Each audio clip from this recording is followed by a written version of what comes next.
Hey YouTube, hey Georgia Bigfoot here. Thanks for watching. These are images from a brochure I found in my dad's effects that dates to 1984, and it is a promotional brochure for the Holiday Inn, the old Holiday Inn on Jekyll Island at 200 Beachview Drive. This is now the location of the new Hampton Inn. Anyway, the boardwalk that you see right there is still there. It's just behind the Hampton Inn.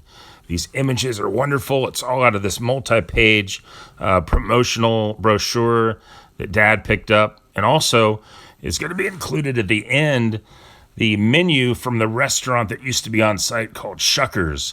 It's both their lunch menu and their dinner menu in 1984 prices. Enjoy, and thanks for watching.